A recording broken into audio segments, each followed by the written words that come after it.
The day unfolded effortlessly, a gentle nudge to scatter the vivid hues of autumn, crimson leaves and golden pumpkins throughout my entire home, fully embracing the season ahead. I long to begin with a cleansing ritual, wiping down my countertops and mopping the floors with the fragrant water from my autumnal simmer pot saved from my last vlog.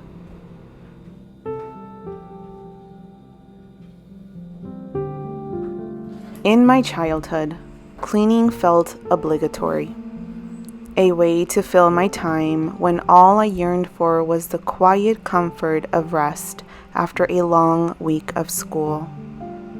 For years, I viewed it as a burdensome chore, tied to memories of persistent activity where stillness was mistaken for laziness.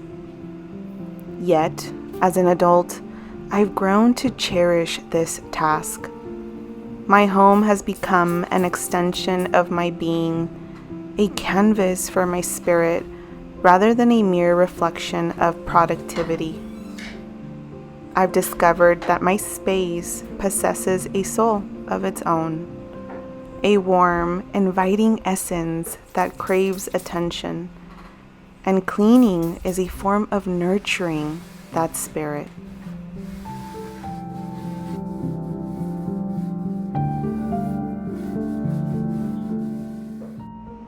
It saddens me to think of how many mothers were raised in a society that prized relentless productivity, leaving their bodies weary and rest always a distant dream. I recognize that I carry the weight of that heritage, and it's vital for me to break these cycles. I strive to cultivate a life that harmonizes with my body's rhythms, rather than working against them. As such, my perspective on cleaning has transformed, evolving into an act of love and connection.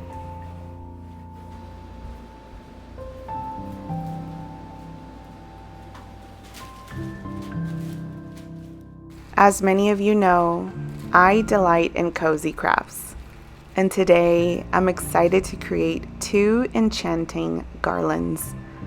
One of my favorite aspects of fall is the delightful cinnamon broomsticks that begin to fill the stores.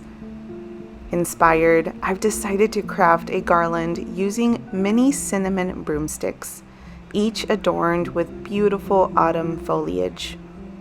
I picked up 6 of these little treasures, which I'll be stringing together to decorate my mantle above the fireplace.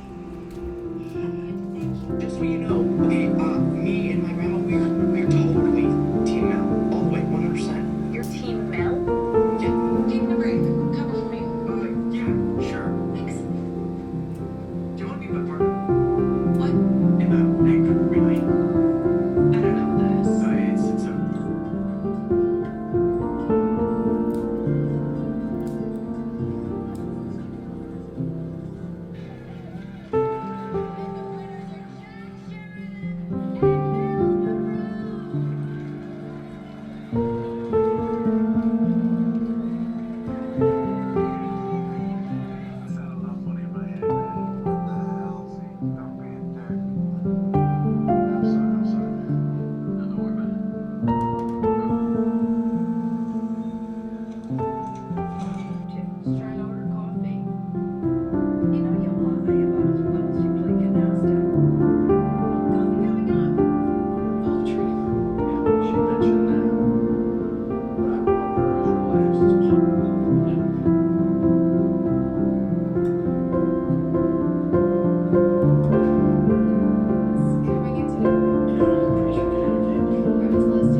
come back and do this tomorrow if you want.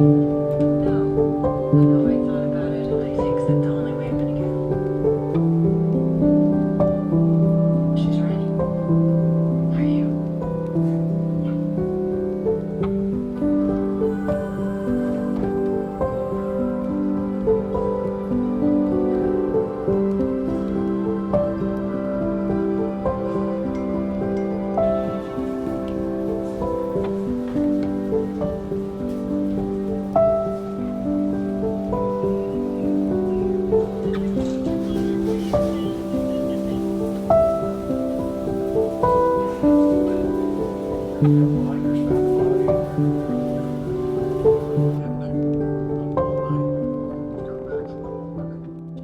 Once I wrapped up my fabric garland, the day took an unexpected turn.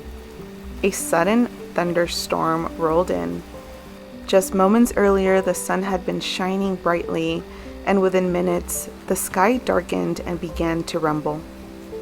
This moment felt even more magical as I had just checked my YouTube subscriber count.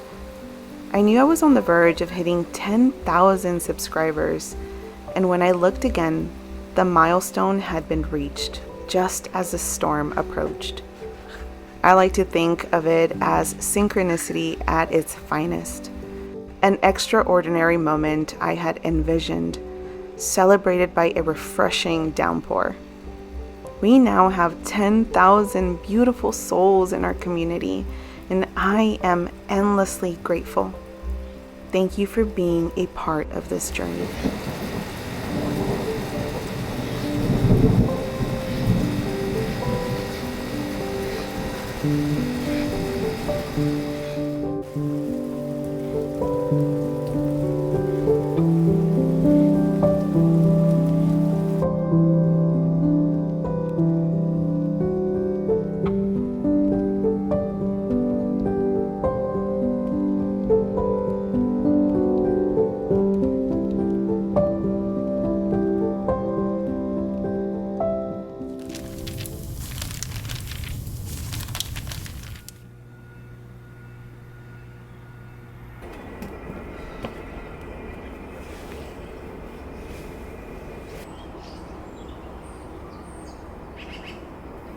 Looks like this windstorm did a little bit of damage.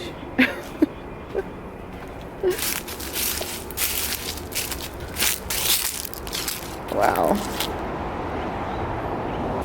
Looks like this branch came off. Hi, buddy.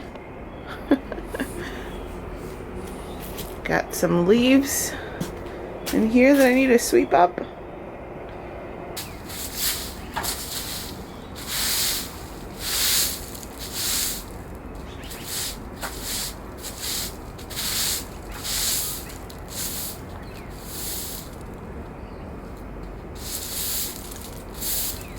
Let's go check on the garden. Hopefully everything's okay in there.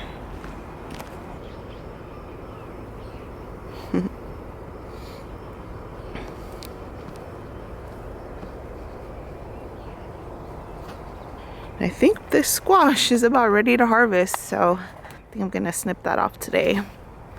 She's pretty big. Sunflower is almost coming in. She's almost ready. This thing kind of tilted.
my gosh.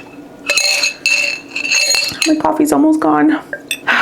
It's been a busy morning, friends. I have been tending to my poor little garden for like the last 2 hours already. I actually ended up finding out that 2 of my squash vines or plants have powdery mildew, and those were 2 of my longest vines, so I had to prune it and snip most of the vine off. That way hopefully it can maybe grow whatever is left from there or not pass along the disease to my other vines that I have. I was very bummed out, but I am trying to give myself some grace considering that I am a beginner gardener. From the research that I've been able to do, considering where I live, it's been very humid. I read that the best time to water your plants during a more humid weather is early in the morning, and I had been watering them in the afternoon. So they need to be watered early in the morning. That way they have enough time to sort of dry throughout the entire day. Also, I believe I planted my squash plants a little too close with each other. I have about 6 squash plants growing in one little garden box, and I just don't feel like there's enough room for them to grow. I think that's one of the biggest reasons why my squash plant isn't giving me enough vegetables. I have like a whole bunch of male flowers that have been growing on my squash plant and not enough female flowers. And for some reason, I have a squash plant that is planted on a separate box. Listen, some things happened whenever I transferred my seedlings to the garden beds. Things got mixed up and a squash plant ended up being in a different garden bed. And it just so happens that that squash plant is the one that gave me this little baby here. So I think that's the reason. I think the one that is kind of cluttered isn't giving me nothing at the moment because, well, first of all, it had the powdery mildew, or it has the powdery mildew disease, which I hope I've cured, or I'm going to continue curing every day. I found some homemade recipes that you can do to cure the powdery mildew, and that garden bed is the one that has purely just male flowers. So hopefully with some of the tending that I did today, I'll start seeing some female flowers growing. I'm learning, you guys. I'm learning, first time gardener here. I'm trying not to beat myself up too much about it. I'm learning as I go. The good thing is that my corn silks have started to come out. I was a little bit worried that they weren't going to come out because I did transfer my corn from a separate garden bed to the ground, and I know that can stress out the plant. So I tried my best to tend to it and give it extra attention when I did the transfer, and I finally seen some silks coming out. So I've been hand pollinating because I read that that's the best thing to do, especially if you have a smaller corn garden. So I've been hand pollinating my little silkies that have come out already. So we'll see if it gives me some corn. Let's see.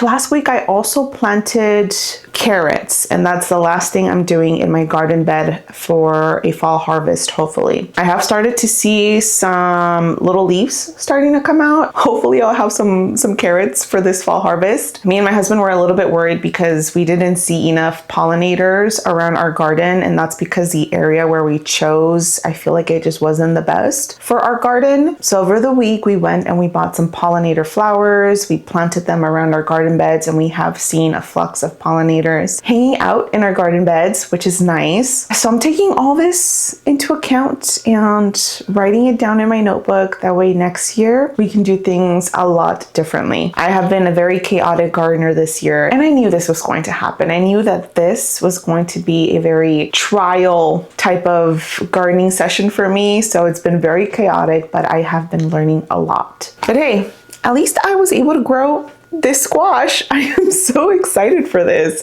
I don't think I've ever been super excited over a vegetable in my whole life until this moment. I'm very proud of myself for this little, well, actually not even little, pretty big squash. So today, friends, today I suppose is the second part of fall decorating. Today I'm going to be focusing on the living room space as well as our bedroom. If you guys seen my last vlog, you guys seen that I did a little makeover to our kitchen and we did some fall decorating in here. And honestly, you guys, It has been so nice getting to cook in here. It feels so cozy, so homey. I have been enjoying myself so much. Yesterday, I took some time to make a couple of DIYs. One of my favorite things about fall is seeing these little cinnamon scented brooms in the stores. I love them so much and they smell so much like cinnamon. So I had this idea to decorate them and make a lanyard out of them. This was fairly inexpensive because all I did was purchase the cinnamon brooms, which were $1 each. And then I got some jute yarn,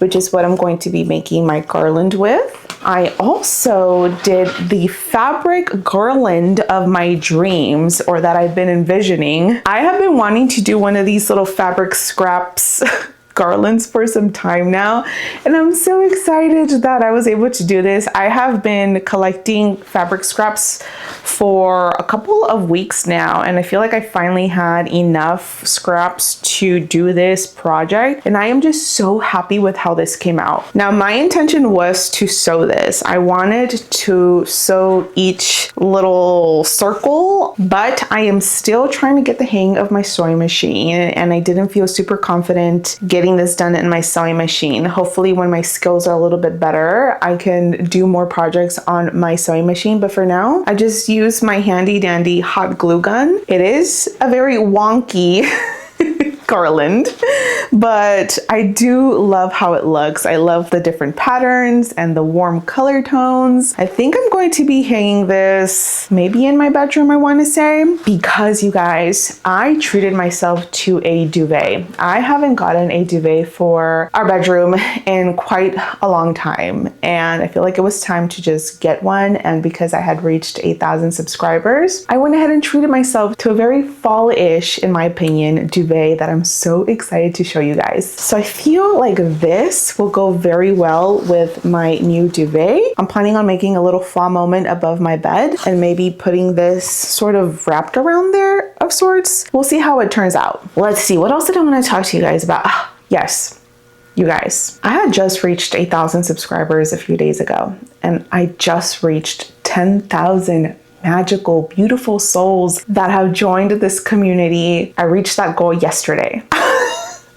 I still cannot believe that that happened. And not only did that happen yesterday, but 20 minutes later, after I noticed that I had reached 10,000 subscribers, a windstorm ended up arriving here. It just made the whole moment even more magical. I believe in synchronicities, and I just feel like that was a beautiful moment of the universe telling me, congrats, here's some rain for you to go run in to celebrate you reaching your goal. It was such a magical moment. I did not expect for it to rain yesterday. The whole day was sunny, super hot. It was like 105, and all of a sudden in the afternoon it just starts getting cloudy, and then it starts pouring, and you can hear the thunder, and then all of a sudden we got hit with some high winds. And I know 10,000 is just a number, but every creator just gets super excited when their community is growing, when there are more folks joining your community that love the same things that you do. It's honestly such a beautiful feeling. And yesterday with the storm, it just made that whole feeling even more magical.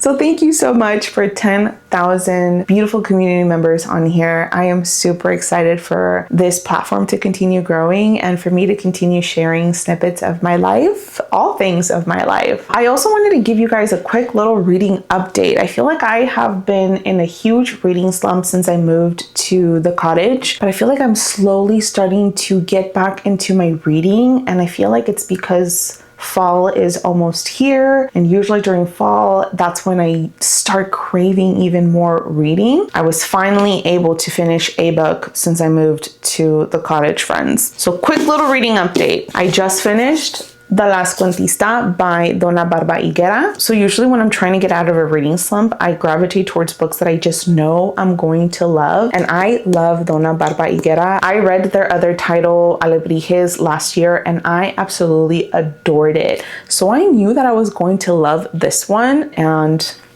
it did not disappoint, you guys. This was so good. This is set in a dystopian world where a girl and her family are taken to another planet because Earth is dying off. These scientists or doctors choose a handful of people to go to this new Earth to inhabit. The main character who we are following is the only survivor of her family on her way to this new world. But there are some memories that are erased. There are some things that happen along the way that make this whole trip very interesting. This story is about reclaiming your voice, reclaiming your stories, remembering where you come from. This is about valuing our stories, our ancestors, all within a dystopian background. I love this book so much, you guys. I highly recommend this book. I did not want this story to end. It was just beautifully told. I also just started reading Lore of the Wilds by Annalise Sabrana. This has been on my TBR for a while now, and I am so happy that I finally picked this up. And you guys, it has been fulfilling all my whimsical fantasy feels that I crave during this time of the year. I am barely on chapter 7, but so far it's been so good. In this story, we are following Lore, who is our main character, and Lore is a human girl, and her people have been subjected to live in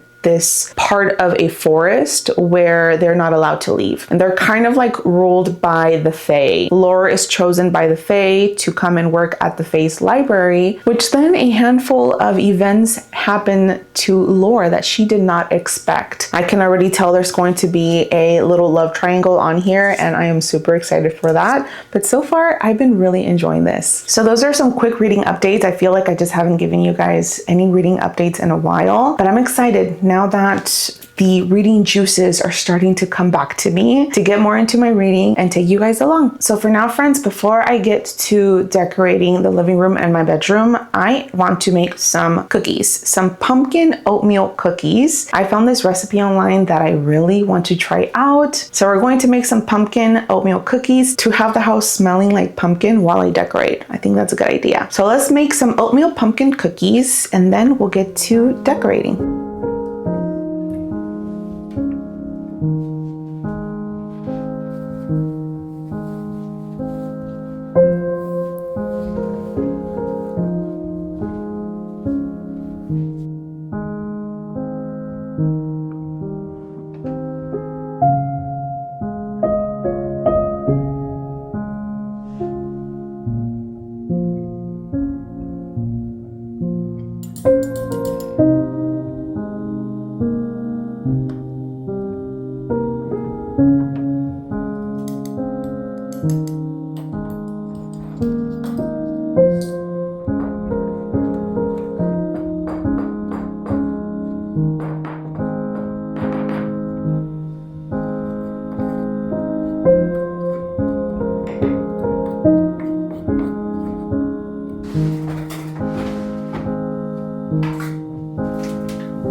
You guys, the cookies are done.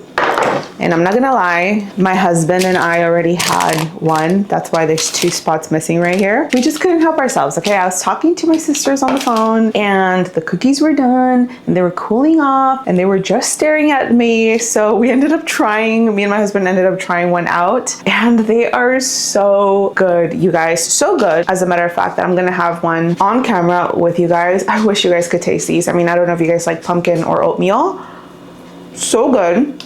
I love how they're not super sweet. I have a sweet tooth, but I try to limit the sweetness in the stuff that I eat. Not super sweet at all, but you can still taste the pumpkin, the spices. I will say they are a little bit dry, but I don't know if that's how they're supposed to taste. I mean, it is oatmeal, and I know oatmeal can run a little bit drier when it comes to cookies. So good. I'm so excited. The first fall cookies of the year, a success. And I just got the perfect cookie container recently.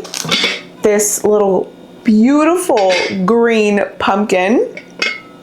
I got this from Dollar General. I was in there looking for my cinnamon broomsticks, and this was in the pumpkin aisle, and it was only $8, which I feel is a pretty good price because these tend to go a little bit pricey. So this is going to be my new cookie container, and I'm going to put all of these oatmeal cookies in here. The house is smelling like pumpkin cookies. It smells so cozy in here. I feel like that's perfect now that I'm going to move into decorating for fall, the living room and then the bedroom.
I am very surprised at how much I like the bedroom. I was a little bit worried because once I unpacked the duvet that I got, I wasn't super in love with it. In the pictures, it looked a little bit more brown. And I think the background color, well, to me, it looked brown in the pictures, but it came out looking a little bit more grayish. I wasn't too sure about it, so I decided to just give it a try, put it on the bed and see if I like it once I decorate the space. And I am falling more and more in love with it. I don't really get patterned duvets. I've always had just solid color duvets because I always get scared that I'm just not gonna like it. I love the color yellow when it comes to decorating a home because yellow is one of those versatile colors for me that I can either use in the fall or even use in the spring if I want to. So I decided to go for this one, and I wasn't loving it at first, but now it's growing on me and I'm really liking how it looks with the rest of the decoration. I had been neglecting my poor little bedroom. I had not really decorated in here. I had focused more so in the kitchen, the living room, and even our office, but our bedroom, not really. So I'm really happy that I finally was able to get to this space and put a couple of trinkets up. It makes the entire space just feel a lot more cozier and warm. So I'm really excited to maybe wake up, read in bed, maybe have my cup of coffee in bed, especially now with fall on its way. I know I'm going to be maybe sleeping in a little bit longer. So it makes me happy that it feels super cozy in here and that I got to put a couple of fall trinkets up. I am so happy happy that I was able to decorate the living room, the bedroom, and the little dining table that I have. It really feels like fall has arrived in my home despite the weather. I still plan on doing a couple little knickknacks here and there as far as fall decorating goes, and then when we get closer to October, that is when I'll bring out more of my spooky decor. But as for now, this is it, friends. I really love how everything has turned out. It makes me super excited for fall. Mentally, fall is here. Just picture me wearing a sweater right now in this shot, okay? All I'm missing is that sweater, but it's way too hot for that right now. I am going to just relax for the remainder of the afternoon. I'm gonna go and get cozy in the living room, just soak in the entire ambiance, the magic, the whimsy, the coziness of my home, and get comfortable. Or maybe I'll take a nap. I don't know. The bedroom looks really cozy right now. I could easily just take a nap, especially after all that decorating.